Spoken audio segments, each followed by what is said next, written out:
कैसे बचा लोगा पूरे संसार में? तब कबीर साहब ने उस वक्त क्या बोला? कहते तेरे ही पंथ में प्रचार होगा और पूरी दुनिया में होगा। दुनिया का मतलब क्या होता है? यूपी बिहार पंजाब नहीं होता है। दुनिया का मतलब जितने देश हैं, 195 देश है दुनिया में। कहते हर देश में डंका बजेगा तो देखता जाना। कहते मैं तो नहीं कर पाऊंगा इतना काम। कहते कोई बात नहीं, तेरे ही पंथ में एक साधु आएगा, ये लिखा हुआ है वहां पे।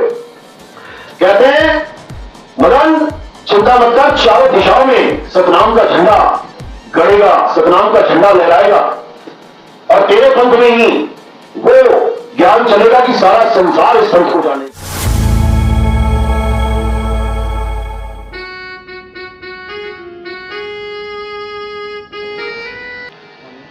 बलिया जिले में परम पिता परमात्मा के मूल ज्ञान का प्रचार होने जा रहा है। बहुत बड़े भाग हैं उन जीवों के जो आज इस ज्ञान को सुन पा रहे हैं, और उससे भी बड़े भाग हैं उन जीवों के जो आज इस ज्ञान को समझ पाएंगे। क्योंकि सुनना आसान है, आए बैठे घंटा 2 घंटा सुन के चले गए, लेकिन इस ज्ञान को समझना ये बहुत मुश्किल है।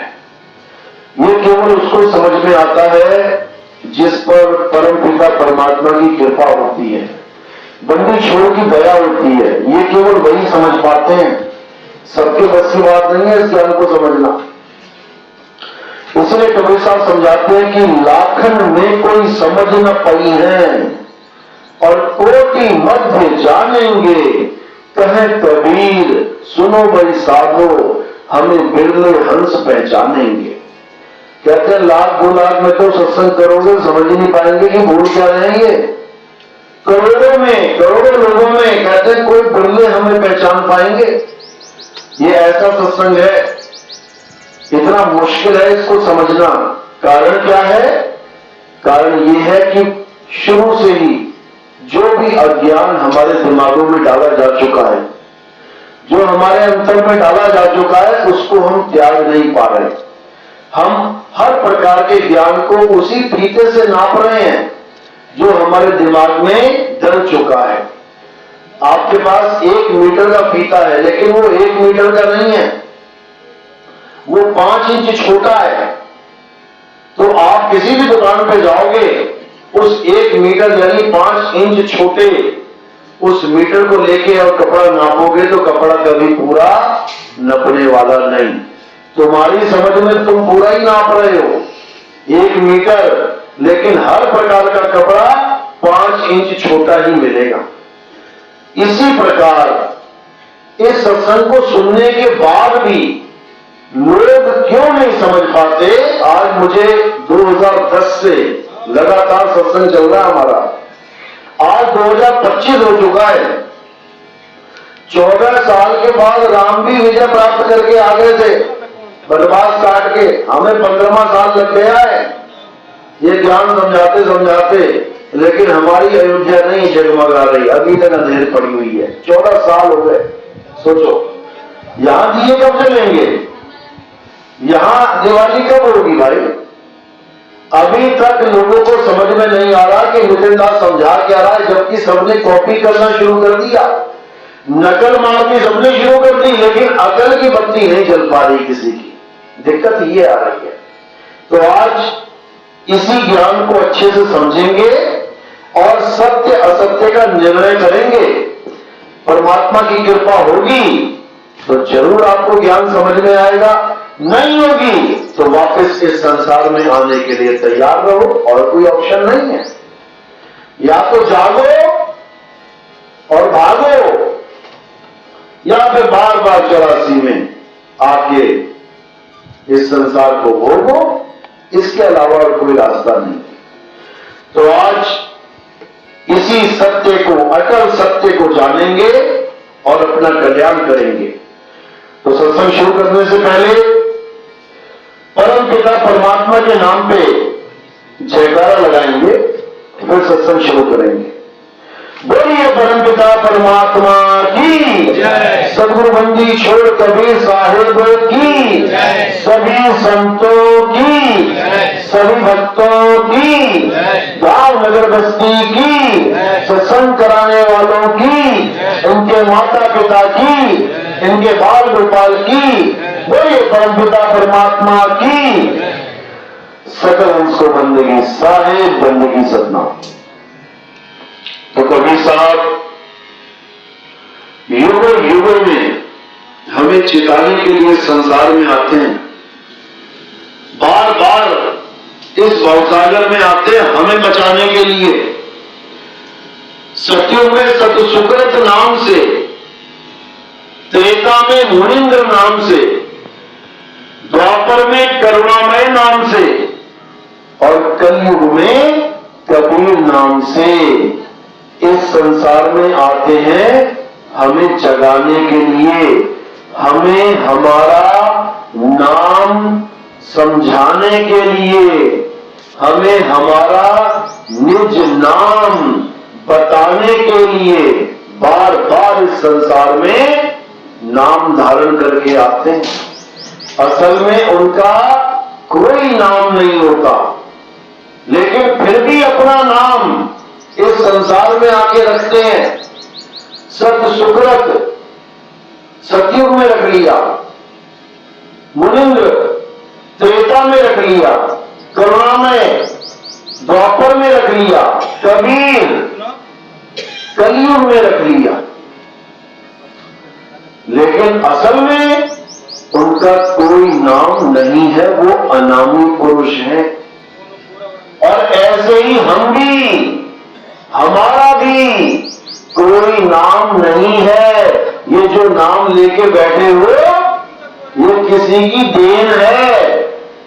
बच्चा पैदा हुआ, पंडित जी से नाम ले लिया, पंडित जी नाम रख दो इसका, कि पिताजी ने नाम रख दिया, कि दादाजी ने नाम रख दिया, कि चाचा जी ने रख दिया, कि पड़ोसियों ने रख दिया। किसी ना किसी ने तुम्हें ये नाम दिए हैं, ये तुम्हारा नाम नहीं है। ये मांगी, ये खिरात की वस्तु है, ये फ्री में मिला है तुम्हें ये नाम। असल में तुम्हारा क्या नाम है वो इनमें से कोई नहीं जानता। ना माता पिता जानते हैं, ना पंडित जी जानते हैं, ना कोई अड़ोसी पड़ोसी जानता है, ना तुम्हारे दादा दादी जानते हैं। वो नाम कोई इंसान नहीं जानता। वो कौन जानता है? केवल और केवल सतगुरु जानता है। इसीलिए सतगुरु के पास जाके लोग क्या लेते हैं, क्या बोलते हैं? गुरु जी हमें क्या दे दो? नाम दान दे दो। मिलता यहां भी फ्री नहीं है, पहले भी फ्री में मिला था। तो पंडित जी से ले भी लिए होंगे 100-50,000 रुपया नामकरण करने का, लेकिन गुरु के पास नाम दान फ्री में मिलता है। दान की चीज कितने पैसे में मिलती है? कोई तुम्हें कुछ दान दे दे तो कितने पैसे लगते हैं तुम्हारे? एक भी नहीं लगता। फ्री की वस्तु है ये नाम दान। और किसका नाम मिलेगा तुम्हें? तुम्हारा। लेकिन वो कौन दे पाएगा? जिसको जानकारी होगी तुम्हारा नाम क्या है। और जिसको ये जानकारी नहीं है कि तुम्हारा नाम क्या है, फिर किसका नाम मिल जाएगा? फिर देवी देवताओं का नाम मिल जाएगा, भगवानों के नाम मिल जाएंगे, कोई किसी का भी, किसी अन्य वस्तु का, किसी अन्य भगवान का, किसी अन्य देवी देवताओं का, किसी अन्य अल्लाह का, वाहिगुरु का, गॉड का नाम पकड़ा दिया जाएगा। उसको जपते रहो सारी उम्र। जबकि गुरु के पास निज नाम लिया जाता है, किसी और का नाम नहीं। कभी सब बाणी बोलते हैं, 3 गुणों की भक्ति में भूल पड़ा संसार। और कहे कबीर निज नाम बिन कैसे लागे पार। जब तक इस जीव को इसका अपना नाम नहीं मिल गया, अपना नाम कौन सा है इसका? 3 गुणों से परे का नाम, यानी रजोगुण, तमोगुण, सतोगुण, इन तीनों गुण मायावी गुणों से परे का नाम। तब तक इसका कल्याण नहीं हो सकता, चाहे कितना ही जोर लगा ले। सारी उम्र राम राम जपता रहे, सारी उम्र सोहम सोहम जपता रहे, सारी उम्र ओंकार सतनाम जपता रहे, सारी उम्र कोई भी इसकी मुक्ति नहीं होगी, गारंटी के साथ। क्यों नहीं होगी? क्योंकि जब तक ये खुद का नाम नहीं जपेगा, जब तक ये खुद का नाम नहीं जानेगा, जब तक इसको खुद का अनुभव नहीं होगा, तब तक ये बंधन में ही रहेगा 101%। तो कबीर साहब यही समझा रहे हैं, कोटि नाम संसार में इनसे मुक्ति ना हुए, और गुप्त नाम सतपुरुष का पूजे बिरला कोई।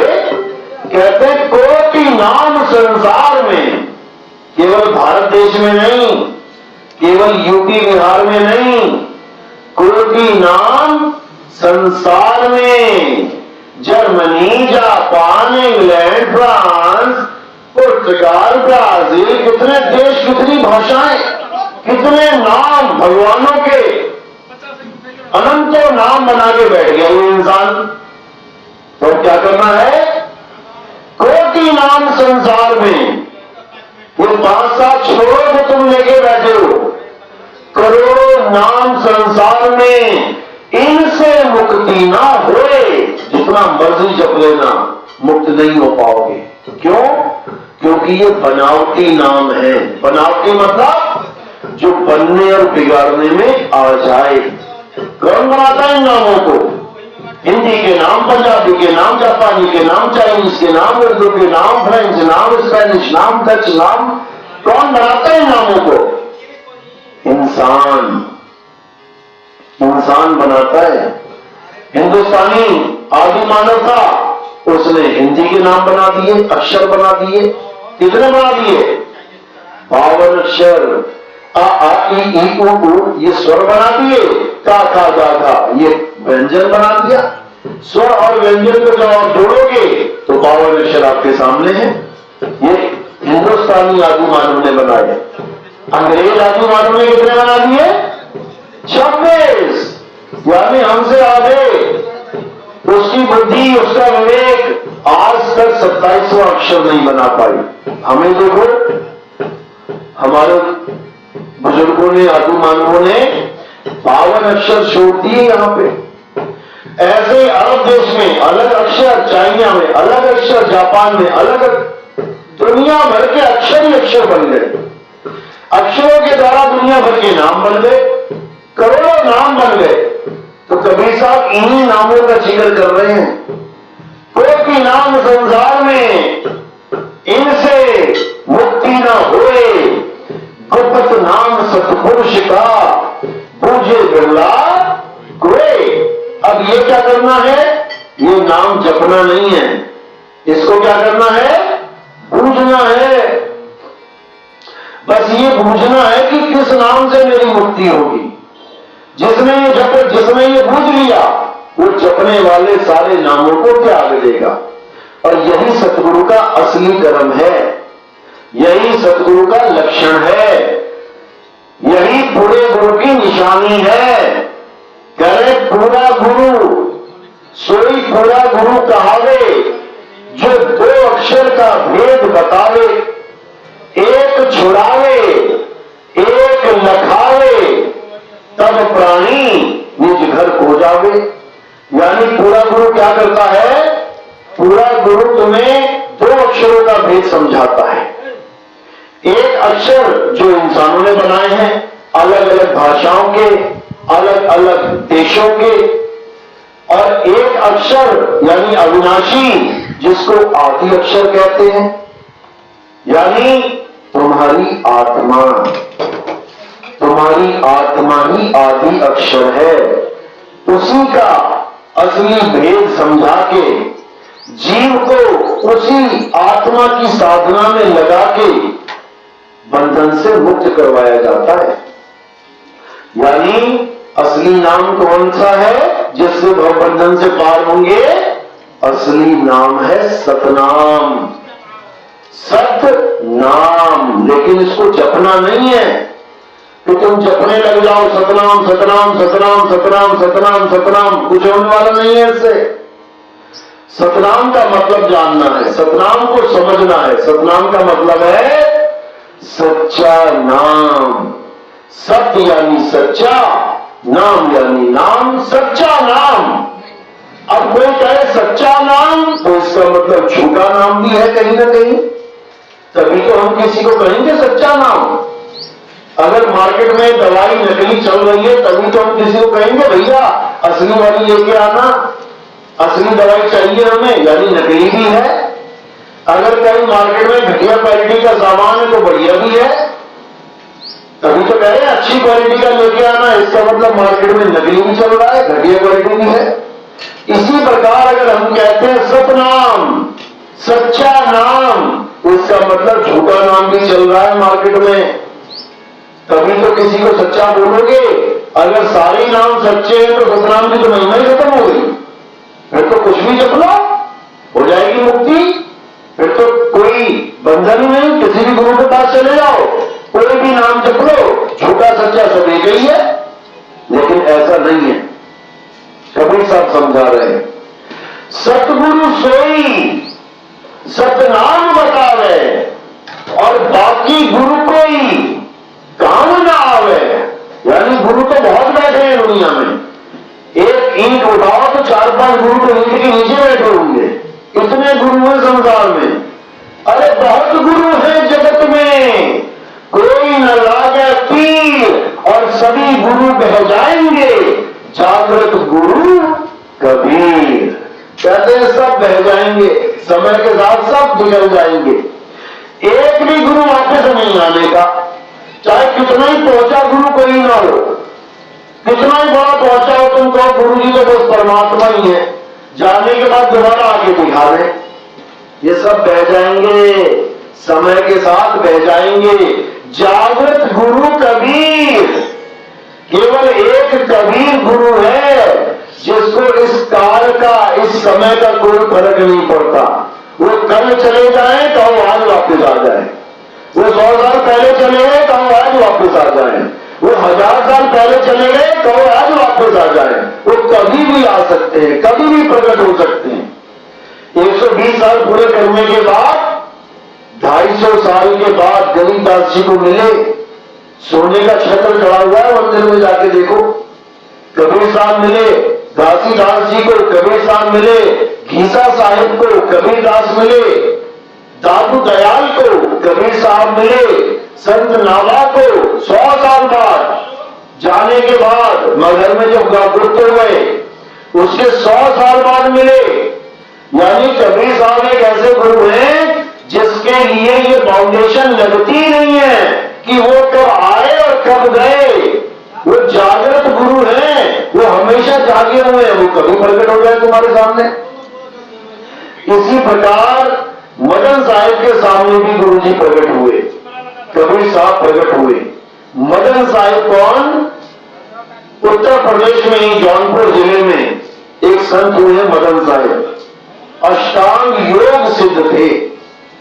लेकिन जब कबीर साहब की वाणी पड़ी बीजक, तो उनको बोध हुआ कि जो कुछ मैं लेके बैठा हूं ये तो इस ज्ञान के सामने कूड़े के समान है, यानी कुछ भी नहीं लिया, ये धोखे के समान है, कुछ भी नहीं मिला मुझे सारी उम्र और मैं अष्टांग योग करता रह गया।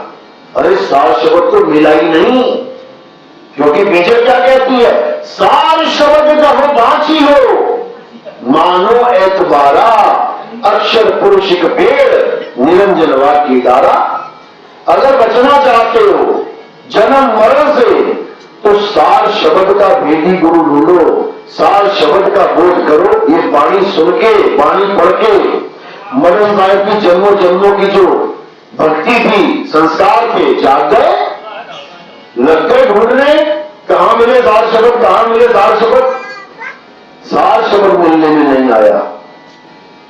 फिर क्या हुआ? एक दिन कसम खा ली, या तो परमात्मा आके मुझे खुद बताए कि सार शब्द क्या है, नहीं तो आज से 7 दिन के बाद मैं अपनी गर्दन काट लूंगा। बैठ गए भक्ति में, 7 दिन तक बैठे रहे, याद करते रहे मालिक को, आ जाओ आ जाओ आ जाओ, बताओ। नहीं आए कबीर साहब। 7 दिन के बाद जब उठे तब तलवार उठा के जब मारने लगे गर्दन पे, तब प्रकट हुए बंदी छोड़। कहते मदन क्या हो गया? कहते क्या चाहिए, क्यों आत्महत्या कर रहा है? कहते जो मुझे चाहिए वो आप नहीं दे सकते, आपके बस की बात नहीं है। मुझे जो चाहिए वो केवल वो दे सकता है। अरे बता तो सही क्या चाहिए? कहते मुझे सार शब्द चाहिए। कहते बस इतनी सी बात, ले सुन क्या होता है सार शब्द, लेकिन आत्महत्या मत कर। तो जब उन्होंने सारा भेद समझाया सार शब्द का तो पैर में पड़ गए।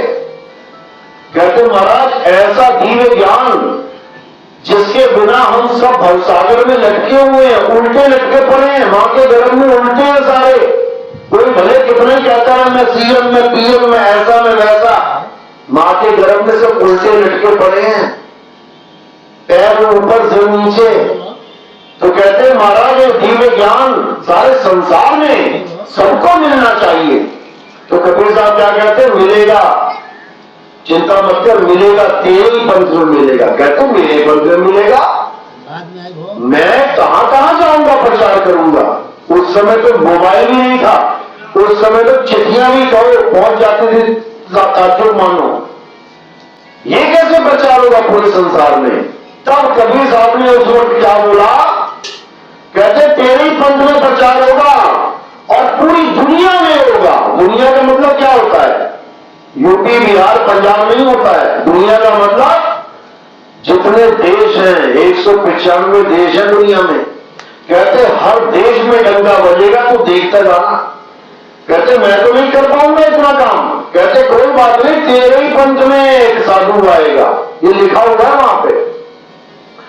कहते मदन चिंता मत कर, चारों दिशाओं में सतनाम का झंडा गड़ेगा, सतनाम का झंडा लहराएगा और तेरे पंथ में ही वो ज्ञान चलेगा कि सारा संसार इस पंथ को जानेगा। अभी इस पंथ को गुप्त रखना है। इसको कब तक गुप्त रखना है? कबीर सागर में भी समझाया था। 12 पंथ काल फुरमाना, भूले जीव न जाए ठिकाना। 13वें पंथ हम ही चले आए, सब पंथ मेट के एक पंथ चलाए। कब चलेगा ये? जब 12 पंथ का नाश होगा। मूल ज्ञान तब लग छुपाई, जब लग 12 पंथ ना मिट जाए। तो 12 पंथ कौन सा है? ये गरीबदास जी का पंथ है। गरीबदास जी के पंथ में ही एक काल का दूत बताया कि हंस मुनि, काल का दूत आएगा, बहुत बड़ा प्रचार करेगा। वो बहुत जीवों को बताएगा Kabir is God, Kabir is God, Kabir भगवान है, वेदों में प्रमाण है, बहुत बताएगा। लेकिन सार शब्द का भेद नहीं बता पाएगा और मंत्रों में उलझा के सब जीवों का सत्यानाश करेगा। जब उसको जेल हो जाएगी, जब उसके पंथ को खत्म किया जाएगा।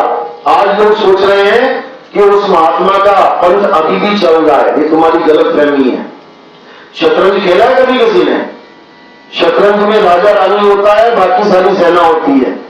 अगर 4-5 चालों में राजा चेकमेट हो जाए, राजा हट गया शतरंज से, तो बाकी तो जिंदा है ना, बाकी के साथ खेलना शुरू कर दोगे क्या? राजा मर गया यानी सारा खेल खत्म, ये खेल खत्म हो गया। जिसका नाम लूंगा पता है कौन है? वो कौन है? 12वें पंथ में हंस मुनि, नाम भी चुन के रखा है कबीर साहब ने, हंस और मुनि। हंस यानी दिखने में वो कबीर साहब का हंस लगेगा, ये तो कबीर पंथी है। और नाम दीक्षा किसकी देगा? मुनियों वाली। ये जपी तपी मुनि सन्यासी, ये मंत्र जपते चले गए दुनिया से। और कबीर साहब कहते गए तंत्र मंत्र सब झूठ है, इनमें न उलझे कोई, और सार शब्द जाने बिना कागा हंस ना हो। बिल्कुल क्लियर बोला वाणी में, लेकिन इन लोगों को समझ में नहीं आती है, क्योंकि मंत्र को मान के बैठे हैं।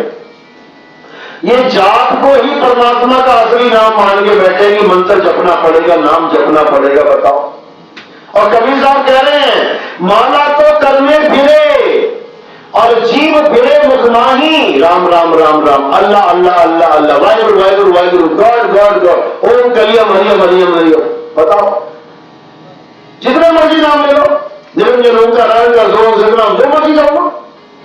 माला हाथ में चल रही है, जीव मुंह में चल रही है। अरे माला तो कर में फिरे और जीभ फिरे मुख माही, मनवा दसहु दिसी फिरे, ये तो सिमरन नाही। मना कर दिया उन्होंने, लेकिन आज भी लोग माला और ये मंत्र जाप को छोड़ नहीं पा रहे। दिक्कत ये है। तब मदन साहब को क्या बोला कि तू चिंता मत कर मदन, तेरे ही पंथ में 4 गद्दियों का वास होगा, 4 गद्दियां चलेंगी। कौन कौन सी गद्दी?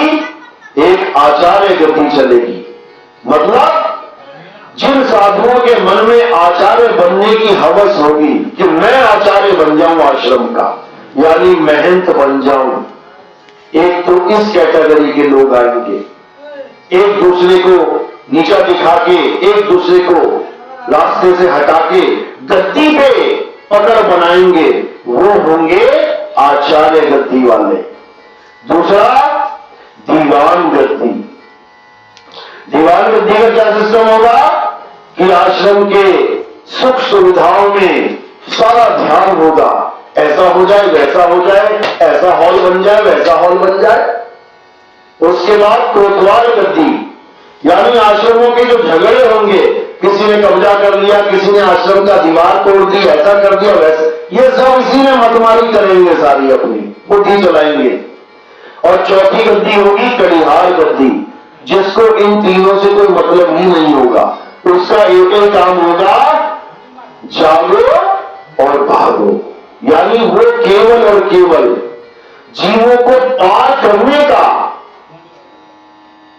जीवों को इस भवसागर से पार होने का रास्ता बताएंगे। उनको आश्रम से मतलब नहीं होगा कि बड़े आश्रम की गद्दी में बैठे महान बन जाए, महंत बन जाए, बिल्कुल भी नहीं। कबीर साहब तो महंत का वैसे ही खात्मा करते हैं। लोग कबीर पंथी महंत बने बैठे, कबीर साहब क्या कह रहे हैं? अरे फूटी आंख विवेक की और लखे ना संत असंत, और जिसके संग 10-20 हैं और वाह को नाम महंत, यानी जिसके साथ ज्यादा लोग जुड़ जाते हैं, कहता भैया हमें मेहनती दे दो, हम ही बैठेंगे गुरुजी बन के गद्दी पे। कबीर साहब इसके खिलाफ है, मेहनती के कबीर साहब हमेशा खिलाफ है। तो मदन साहब को यही बोला गया कि तेरी गद्दी में जो चौथी गद्दी पे अवतार होगा, ज्ञान अवतार, बोला चौथी गद्दी होई अवतारा, ताका चरित्र विदित संसारा, हम उनके सिर बैठ आई और वासे पार कोई नहीं पाई। चौथी गद्दी हुई अवतारा और डंका बाजी सब संसारा। ये तब का लिखा हुआ है जब मदन साहब को कबीर साहब मिले थे, लगभग सन 1900 में, 1900। आज क्या चल रहा है?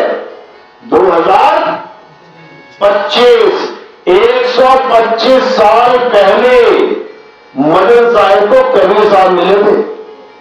और ये उनका कौन सा ग्रंथ है? ग्रंथ का नाम है अभिनंदन ग्रंथ। ये बढ़िया गद्दी वालों ने छापा था, लेकिन दुख के साथ कहना पड़ रहा है कि आज जो लोग बढ़िया में बैठे हुए हैं, ये इस ग्रंथ को सत्य मानते ही नहीं है। बताओ, एकमात्र ग्रंथ है जो कबीर साहब और मदन साहब की वार्ता छाप के बैठा हुआ है। बोलेंगे सब कि मदन साहब को कबीर साहब मिले थे, अगर तुम इस ग्रंथ को हटा दो, तुम प्रमाणित करके दिखाओ कि कैसे मिले थे, कौन सा ग्रंथ है। इतना बुरा हाल हो चुका है इस गद्दी का। अपने ही ग्रंथों, अपने ही संतों के द्वारा छापे हुए ग्रंथों को सत्य नहीं मान रहे हैं, क्या बनेगा इनका। तो कबीर साहब ने कहा था उस वक्त भी कि मदन तेरे पंथ में एक से एक काल के दूत आएंगे, लिखा हुआ उस ग्रंथ में। बहुत मदन में पंथ चले हैं और बहुत ज्ञान कथ के समझे हैं, और बाकी बात न मानो एका, सार शब्द में लाखों टेका। यानी उन भक्तों को पहले ही संदेशा दिया जा रहा है ग्रंथ में कि मदन पंथ में भी इतने काल के दूत घुस जाएंगे। कोई कहेगा ऐसा कर लो, ये सार शब्द है, कोई कहेगा वैसा कर लो, ये सार शब्द है। लेकिन इन्हीं के बीच में जो हमारा संदेशा लेके आएगा, कहते वो भी साथ ही होगा। और वो केवल सार शब्द की महिमा गाएगा।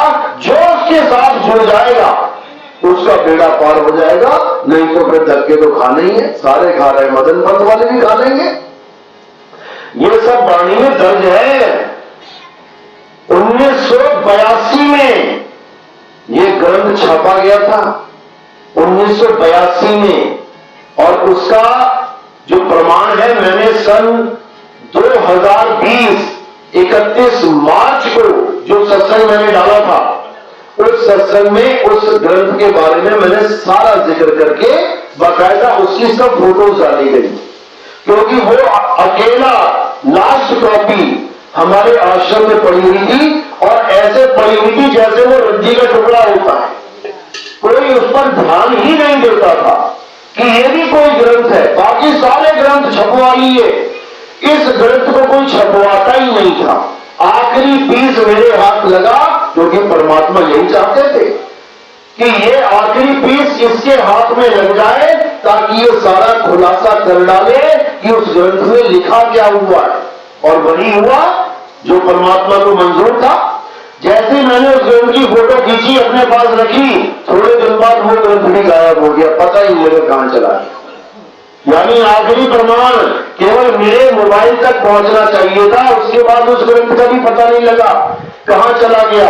और अगर वो भी ग्रंथ ना होता तो आज जो मैं बात कर रहा हूं ये किसी की समझ में ही नहीं आनी थी। लोग प्रमाण मांगते हैं, तो मालिक की दया थी, मालिक की मर्जी थी कि नितिन दास के हाथ में वो आखिरी जो प्रतिलिपियां लगे, उसके बाद तो इसका भी कोई काम नहीं, वो खुद ही समझ लेगा क्या करना है। तो आज उसी सत्संग को जब हम आगे दोहराते हैं तो सब विरोध करते हैं, कहते हैं हम नहीं मानते उस ग्रंथ को। अरे तुम उस ग्रंथ को नहीं मानते तो उन इस आश्रम को क्यों मानते हो? ये भी तो उन संतों के द्वारा बनाया गया है, जिन संतों के द्वारा वो ग्रंथ लिखा गया है। उनकी आश्रम, उनकी जमीनों पे कब्जा कर लिया, लेकिन उनके ग्रंथों को झूठ बोलते हो, शर्म आनी चाहिए। तो ऐसे भी लोग मदन पंथ में हैं, लेकिन कबीर साहब ने क्या बोला कि उन लोगों को इससे कोई फर्क नहीं पड़ेगा जो मालिक के विवेकी हंस हैं, कि ये लोग क्या बोलते हैं। वो मैंने अपना काम कर दिया है, संतों के हाथों से ग्रंथ छपवा दिया है, वो प्रमाणित हो गया है। अब किसी को कोई फर्क नहीं पड़ता, जो मालिक का हंस होगा वो जुड़ेगा, जो मालिक का हंस नहीं है वो डूबेगा। तो यही मदन साहब को जब कबीर साहब ने बोला कि तेरे ही पंथ में वो ज्ञान चलेगा जो पूरे संसार को एक कर देगा, उसी की महिमा हर ग्रंथ में गाई गई है। ये कोई अलग से बात बोल के नहीं गए कबीर साहब।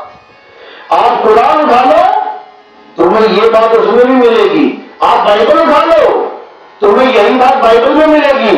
अरे तुम हमारे पुराण उठा लो, पुराण में भी यही बात मिलेगी। तुम यहूदियों का ग्रंथ उठा लो, उसमें भी यही बात लिखी मिलेगी। तुम सिखों का ग्रंथ गुरु ग्रंथ साहब उठा लो, उसमें भी यही लिखा हुआ है। क्या लिखा है कि एक ऐसा समय आएगा जब इस पूरे संसार में धर्म के नाम पे अज्ञानता में लोग एक दूसरे का गला काट रहे होंगे, लोग एक दूसरे के ऊपर बम फोड़ रहे होंगे, मिसाइलें दाग रहे होंगे, हाहाकार मचा होगा इस संसार में। उसी बीच एक ऐसा दिव्य ज्ञान उजागर होगा कि देखते देखते देखते इतना ज्यादा फैल जाएगा कि सब के सब उस एक सतनाम के झंडे के नीचे आ जाएंगे।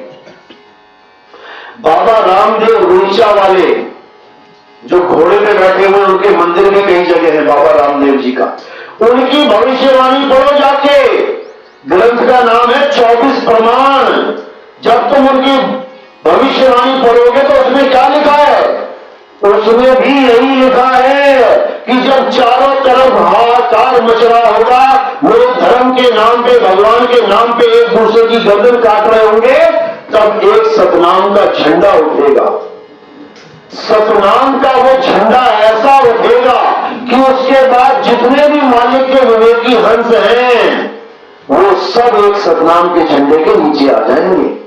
बताओ, सतनाम से लेना देना नहीं है बाबा रुईचा का, सतनाम उनके यहां कोई बोलता ही नहीं है, कभी भजन में सतनाम का जिक्र ही नहीं होता। वो भी सतनाम के झंडे की बात करके गए। बाबा जय गुरुदेव को देख लो, बाबा जय गुरुदेव तो अभी हुए हैं, अपने सत्संगों में क्या बोलते रहे, हमेशा जिक्र करते रहे कि आने वाले समय में हाहाकार मचेगा। कौन कौन है जय गुरुदेव का शिष्य, हाथ खड़ा करेगा।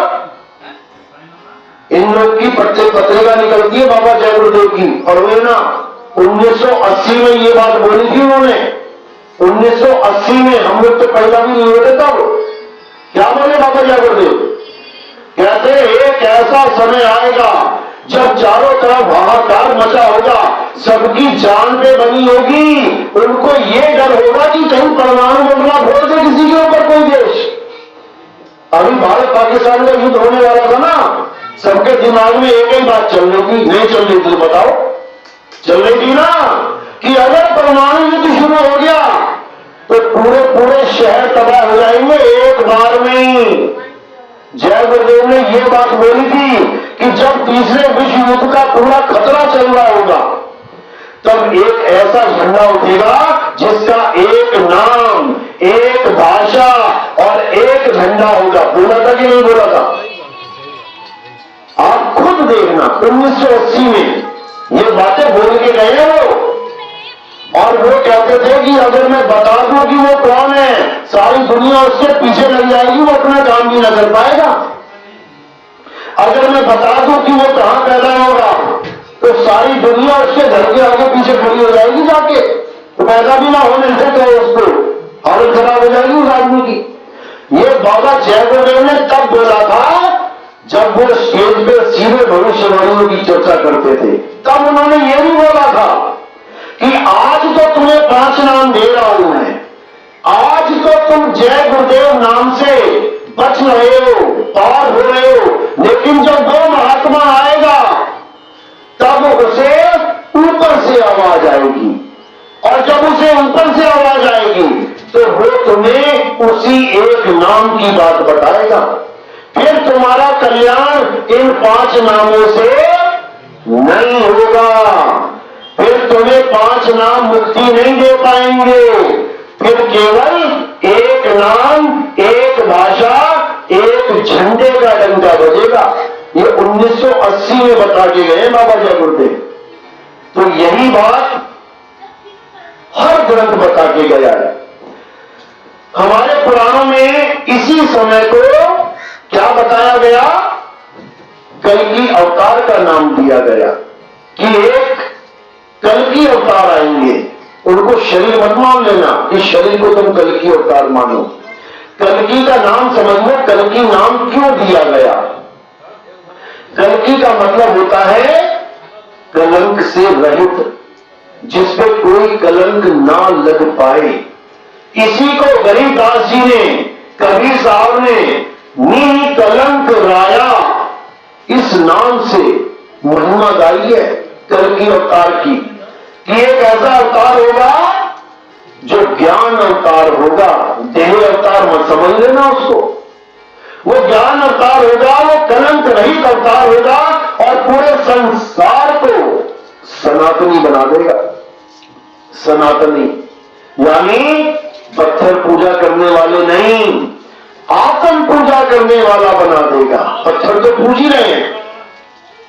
सनातन का मतलब होता है जो सत्य सनातन यानी आत्म देव को जान ले, वही सनातनी कहलाता है। इसी को मुसलमानों में इमाम मेहदी का नाम दिया गया।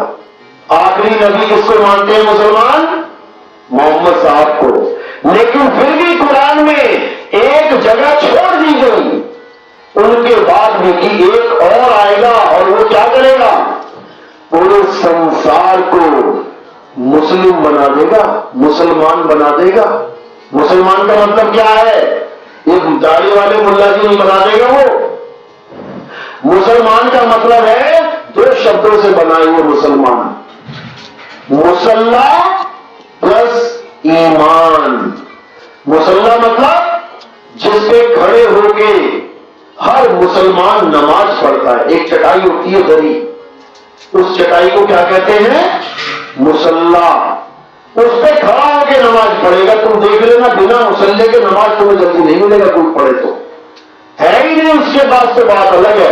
लेकिन तुम नमाज देख लेना, चाहे वो मस्जिद में पढ़ रहा है, चाहे वो सड़क पर पढ़ रहा है, चाहे वो ट्रेन में पढ़ रहा है, चाहे वो कहीं भी पढ़ रहा है, तुम देखोगे एक चटाई उठाएगा पहले मुसलमान, उसके बाद उसी चटाई पे सजदा करेगा, नमाज पढ़ेगा।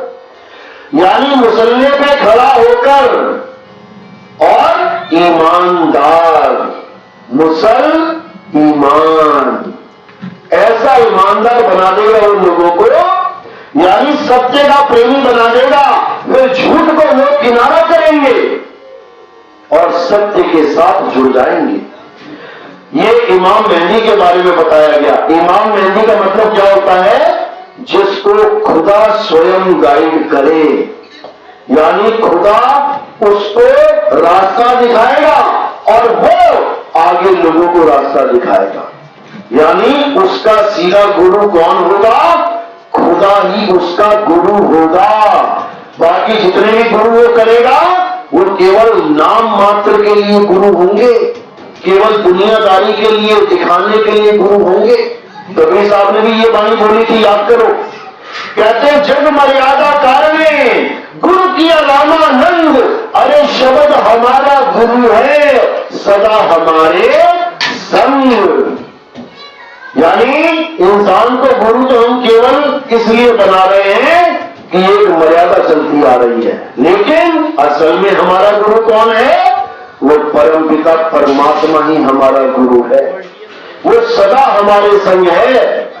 देही गुरु तो आज तुम्हारे साथ है, कल को तुम्हारे खिलाफ खड़ा हो जाए। आज तुम्हारे साथ है, कल को दुनिया छोड़ के चला जाए।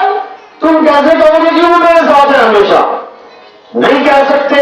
लेकिन परमात्मा एक ऐसा गुरु है जो तुम्हारे साथ सदा सदा अंग संग है। बस तुम इस भेद को जानते नहीं, इसलिए तुम्हें लगता है कि मैं अकेला हूं।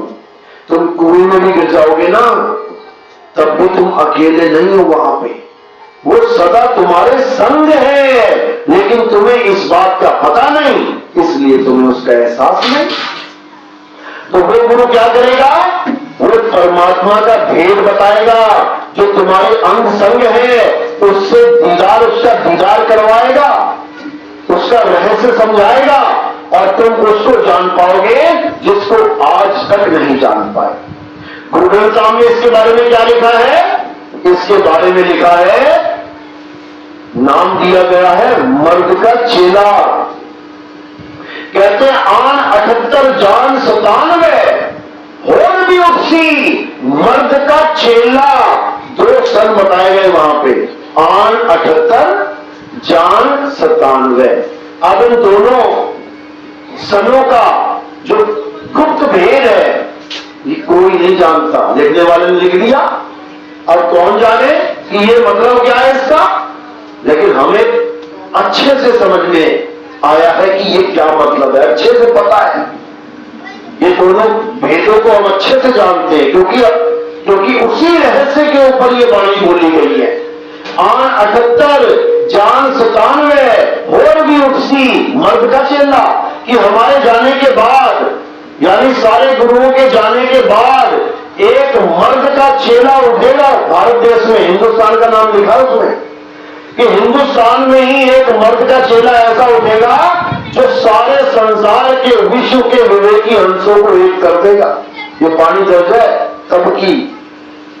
ऐसे ही बाइबल में क्या लिखा है? बाइबल में लिखा है कि जो ईसा मसीह जा चुके हैं, जिनको क्रूस पे चढ़ा दिया गया, मार दिया गया, 3 दिन के बाद वो जिंदा होके सीधे स्वर्ग चले गए, वो दोबारा आएंगे। कब आएंगे? जब धरती पे भूकंप चल रहे होंगे, लाखों लोग मर रहे होंगे, बमबारी चल रही होगी, झूठ इतना ज्यादा बढ़ गया होगा कि बाप को बेटे में यकीन नहीं होगा कि ये सच में बोल रहा है मुझसे कि नहीं। भाई भाई तो बहुत दूर की बात है, मां बेटे में झूठ चल रहा होगा। तब ईसा मसीह दोबारा आएंगे और सारी दुनिया को क्या दे देंगे? ईसाइयत दे देंगे। यानी सबको सत्य का मार्ग बता देंगे। इसी समय के ऊपर सारी भविष्यवाणी बोली गई है, इसी के ऊपर बोला गया। तुलसीदास ने बोला, कालिदास जी ने बोला, जब आएगा भीषण भीषा, ना रहेगा ईसा, ना रहेगा मूसा, राज करेगा जगदीशा। सब बोल दिया गया। और हम सोच रहे हैं कि शायद 4,32,000 साल के बाद ये युग पलटेगा। ये युग पलटने का समय आ गया भाई, समझ लो। ये सारी दुनिया परमाणु बम की नोक पे खड़ी है इस वक्त। तुम्हें पता नहीं कि एक एक देश के पास 6-6 हजार परमाणु बम है। जब दागने लग जाएंगे, यहां पर कोई नाम लेने वाला नहीं बचेगा एक दूसरे का। अब वो समय आया है जब हमने एक होकर सत्य का प्रचार करना है, सत्य को जानना है, और सारे धर्म भेद, ऊंची जात, नीची जात, छोटी जात, बड़ी जात, इसका खेल खत्म करना है। और क्या हो जाना है? सत्य सनातनी हो जाना है। तब जाके समझना कि अब युग पलटेगा, अब ये युग खत्म होगा और सबके सब सत्य के साथ जुड़ जाएंगे। किसी की जरूरत ही नहीं पड़ेगी। कोई पंथ, कोई धर्म नया हमें ज्वाइन करने की जरूरत ही नहीं पड़ेगी।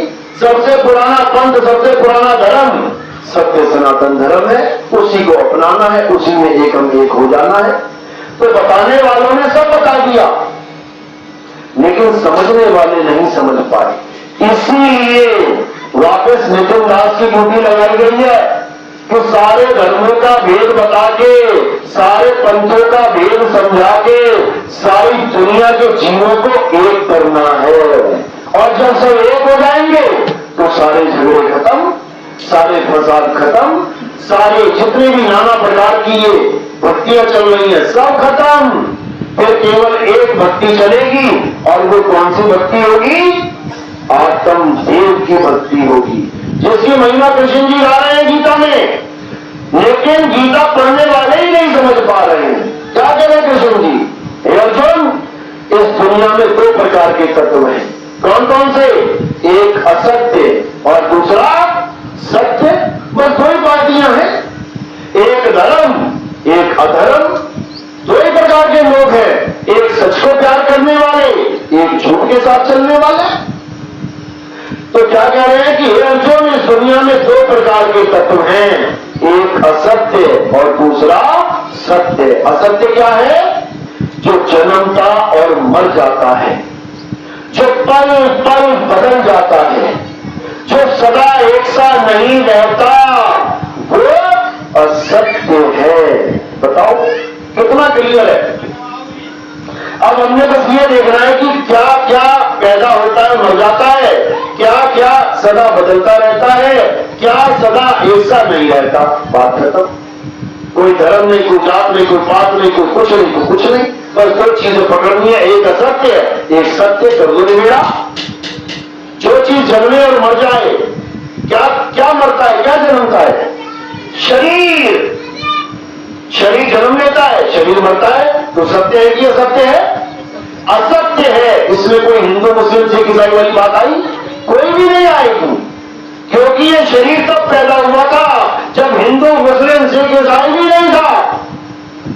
समझ लो, ये शरीर तब पैदा हुआ था। जब ये पैदा हुआ तब ये सत्य था कि असत्य? असत्य था, क्योंकि जो पैदा ही हो गया वो मरेगा जरूर। जो पैदा हो जाए वही असत्य है। यानी इस संसार का पहला आदमी जो पैदा हुआ, उसका शरीर भी असत्य था। तो जो आगे पैदा होंगे वो सत्य हो जाएंगे क्या? सारे असत्य हैं। तुम किसी भी धर्म में ले लो, मुसलमानों में चलो तो आदम अलैहिस्सलाम, शरीर झूठा है। हिंदुओं में आ जाओ तो ब्रह्मा जी, शरीर झूठा है। ईसाइयों में आ जाओ तो एडम, शरीर झूठा है। किसी भी धर्म में चले जाओ, कोई ना कोई तो पहला आदमी होगा ना, उसका कोई शरीर तो होगा ना। तो उसका शरीर झूठा है। क्यों? क्योंकि वो पैदा हुआ और मर जाएगा, मर ही गया होगा आज तक। तो नहीं तो तुम्हें हमें जैसे देख रहे एक दूसरे को, ऐसे उसको भी देख रहे होते, लेकिन वो संसार में नहीं है। इसका मतलब वो निकल गया। तो शरीर असत्य है। केवल इंसानों का या सबका? सबका। जैसे पेड़ ले लो, पीपल का पेड़, बरगद का पेड़, तुलसी का पेड़ पैदा हो रहा है और नष्ट हो रहा है, तो सत्य है कि असत्य है? असत्य है। लेकिन पूजा किसकी चल रही है? असत्य की ही। कोई पीपल का पेड़ पूज रहा है, कोई तुलसी का पेड़ पूज रहा है, कोई बरगद का पेड़ पूज रहा है। असत्य की पूजा चल रही है, समझ लो। अब मूर्तियां बन रही है, टूट रही है, सत्य है कि असत्य है? असत्य है। लेकिन मूर्तियों की ही पूजा चल रही है। आंखों के सामने दिख भी रहा है कि मूर्ति खंडित हो गई, पंडित जी उठा के उसको फेंक के आ रहे हैं कहीं पे, फिर भी असत्य की ही पूजा चल रही है। देख लो हर जगह। तो इसी को समझना है। दो प्रकार के इंसान है, एक तो असत्य की पूजा करने वाले और एक सत्य की पूजा करने वाले। अब सत्य पता तो लगे है क्या, पूजा तो तब करेंगे। तो सत्य क्या है? कृष्ण जी समझा रहे हैं, हे अर्जुन, सत्य केवल और केवल आत्मा है।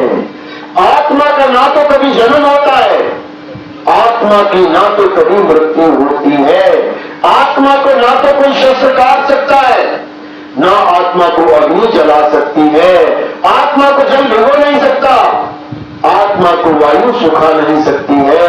अब इससे बड़ा सत्य क्या बताया जाए? लेकिन किसी को आत्मा का भेद नहीं पता, इसलिए कोई आत्मा की पूजा कर नहीं पाता। गुरु ग्रंथ साहब में यही लिखा है कि आत्मदेव पूजिए, गुरु के सहज सुभाए, आत्मेनो आत्मे की प्रतीत देखता ही पर्चा पाए। कहते हैं अगर तुम्हारे जीवन में कोई सही गुरु आ गया तो वो क्या करेगा? वो ये सारा असत्य छुड़वा देगा और क्या बता देगा? सत्य आत्मा का भेद बता देगा। एक बार आत्मा का भेद प्राप्त हो जाने पर, एक बार आत्मा का अनुभव हो जाने पर तुम कभी भी अज्ञान को धारण, असत्य को धारण नहीं कर पाओगे। बिल्कुल क्लियर लिखा है। और ये सत्य असत्य बताएगा कौन? ये तत्वों का भेद बताएगा कौन? असत्य तत्व और सत्य तत्व का अध्याय 4 34वां श्लोक क्या कहते हैं? हे अर्जुन, अगर तुम सत्य और असत्य का भेद जानना चाहते हो, अगर तुम आत्मा का भेद जानना चाहते हो, अगर तुम सत्य तत्व का भेद जानना चाहते हो, तो क्या करना है? तुम ऐसे तत्वदर्शी संत की शरण में जाओ जिसने आत्मा को जान लिया है, जिसने सत्य को जान लिया है। वही तुम्हें तुम्हारी आत्मा का भेद समझा सकता है, वही तुम्हें तुम्हारी आत्मा का अनुभव करवा सकता है। अन्यथा इस संसार में ऐसा कोई गुरु नहीं जो तुम्हें सत्य का बोध करा सके। ज्यादा से ज्यादा कौन से गुरु मिल जाएंगे? नाम जपवाने वाले, तपस्या कराने वाले, घर बार छोड़ के सन्यासी बनाने वाले, ये गुरु मिल जाएंगे तुम्हें। जबकि चाहिए कौन सा था? तत्वदर्शी संत। और मिल कौन सा गया? जपी तपी सन्यासी। जमीन आसमान का फर्क है दोनों में। ये नाम जपवाने वाले, बेटा सांसों में सोहम सोहम जप लो, बेटा मन में ये नाम जप लो, वो नाम जप लो, बेटा त्रिपुटी में ध्यान लगा के ज्योति के दर्शन कर लो, बेटा ऐसा कर लो, वैसा कर लो। ये सब जपी है, तपी है, सन्यासी है, ऐसा कुछ नहीं करना है। कबीर साहब कह रहे हैं, वो को कहां ढूंढे रे बंदे, मैं तो तेरे पास में, ना मैं जप में, ना मैं तप में, ना एकांत निवास में। ये है जपी तपी सन्यासी का हाल। कह रहे हैं ना मैं जप में, लेकिन किसी जपी को कहो कि कबीर साहब तो कह रहे हैं ना मैं जप में, तो जप छोड़ दे क्या? तो जपी क्या कहेगा? नहीं बेटा, जप मत छोड़ना, तुम्हारा बेड़ा गर्क हो जाएगा, तुम नरकों में चले जाओगे। अरे परमात्मा का नाम ही जपना है। वो इतना ज्यादा अज्ञान में धंसा होगा तो तुम्हें भी धंसा देगा साथ में। वो कभी छोड़ ही नहीं सकता नाम जाप। याद रखो, जैसे किसी को मीठा अति प्यारा है, चीनी भले शुगर हो जाए, लेकिन तुम देखोगे कहीं ना कहीं चोरी छुपे खा रहा है। क्यों? क्योंकि उसे मौत का डर नहीं है, उसे चीनी से दूर होने का दर्द हो रहा है। वो चीनी नहीं छोड़ सकता। भले डॉक्टर कहते कि तेरी मौत हो जाएगी, उससे उसको फर्क नहीं पड़ रहा, उसको जीभ का स्वाद नहीं छूट रहा। इसी प्रकार ये जितने भी जपी है ना, जपी, कोई कहता राम राम जप लो, कोई कहता राधे राधे जप लो, कोई कहता अल्लाह अल्लाह जप लो, कोई कहता वाहिगुरु जप लो, कोई कहता फलाना जप लो, ढिकाना जप लो। ये सारे जपी हैं, जपी। और जो तपस्या करवाए, जंगल में चले जाओ, पानी में इतने गहरे में खड़े हो जाओ, एक टांग पे खड़े हो जाओ, पेड़ पे लटक जाओ, एक हाथ ऊपर कर दो, 20-20 साल हाथ ही ऊपर कर रखा है। ये कौन है ये लोग? कांटों पे लेट जाओ, जमीन में घुस जाओ, ऊपर से मिट्टी ढक लो, गर्दन तक जल जाओ, क्या है ये सब तपस्याएं हैं। तो जपी जाप नहीं छोड़ सकता, और तपी तपस्या नहीं छोड़ सकता, और सन्यासी घर बार छोड़ के जंगल नहीं छोड़ सकता। वो फंसा पड़ा है बेचारा जंगलों में। तो कबीर साहब यही समझा रहे हैं कि इनका बेड़ा गर्क तो हुआ, ये पता नहीं कितने और लोगों का बेड़ा गर्क कर देंगे। इसलिए सबसे जरूरी क्या है? सबसे जरूरी है ये समझना कि हमें कौन सा गुरु चाहिए। कबीर साहब समझा रहे हैं, कहते हैं मदन साहब की वाणी है, सोई गुरु पूरा कहावे, जो 2 अक्षर का भेद बतावे, एक छुड़ावे एक लखावे, तब प्राणी मुझ घर को जावे। यानी तुम्हें ऐसा गुरु मिल जाए जो सारे मंत्र जंत्र तंत्र पूजा पाठ हवन यज्ञ सब कुछ छुड़वा के केवल एक आत्मा का भेद समझा दे। उसके बाद तुम क्या हो जाओगे? तुम जपी कभी सन्यासी नहीं रहोगे। क्या हो जाओगे? आत्म ज्ञानी। फिर तुम आत्म ज्ञानी कहलाओगे। कबीर साहब समझा रहे हैं, कह रहे जल में नील प्यासी, मुझे देखत आवे हासी, आत्म ज्ञान बिना नर भटके, कभी काबा कभी काशी। कहते जो आत्मा तुम्हारे पास सदा सदा है उसको तो जान नहीं पा रहा, और जाके कभी काबा में धक्के खा रहा है, कभी काशी में धक्के खा रहा है। अभी प्रयागराज में धक्के खाने गया था कुंभ के मेले में, कितने लोग मर गए, अतः पता नहीं लगा लोगों को कहां चले गए। 20-20 दिन तो उनके माँ बाप उनके बीवी बच्चे ढूंढते रहे कि हमारा भाई गया तो गया कहां। अरे मर भी गया होता तो लाश तो वही होती, लाश भी नहीं मिली। क्यों? क्योंकि आत्मा का ज्ञान है नहीं। भगवान को भी प्राप्त करना है, करे तो करे क्या?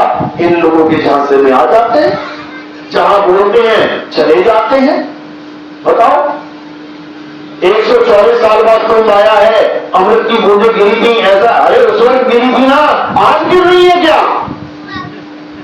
कि अभी तक गिरी नहीं है? वो हर 12 साल बाद चमकती है 4 बूंदें। कमाल हो गई। उन 4 बूंदों के चक्कर में कितने लोग मारे गए, एक को भी बूंद ना नहीं। समझो बात को। और किसने देखा कि वो 4 बूंदें कहां गिर रही हैं? उज्जैन, नासिक, ये तो नाम भी नहीं होंगे, तब शहर भी नहीं पता होगा कौन से जिले में है। कौन देखने गया था कि हाँ कहां गिर रही है, किधर गिरी है? क्या है ये सब? और अगर गिर भी गई उस समय तो क्या हर 12 साल बाद गिर रही है? और वो भी छोड़ा 12 साल बाद, 6 साल बाद अर्ध कुंभ आ जाता है। बताओ, अब अर्ध कुंभ का मतलब क्या है? कि आधी आधी बहुत कटकट के गिरेगी क्या? ये क्या हो रहा है भाई? ये कौन सा धर्म चल पड़ा हमारा? ये सब अज्ञान है। अब इससे ऊपर उठना है और उस कुंभ को जानना है जो असली कुंभ है। असली कुंभ कहां है पता है तुम्हें? असली कुंभ तुम्हारे पास है। कबीर साहब समझा रहे हैं, जल में कुंभ, कुंभ में जल है, बाहर भीतर पानी, फूटा कुंभ जल जल ही समाया, बूझे बिरला ज्ञानी। जिस बुझने ज्ञानी ने ये बूझ लिया ना कि ये कुंभ क्या है, वो दोबारा चुना जाता किसी प्रयागराज में मरने के लिए। याद रखो, समझ लो बात को।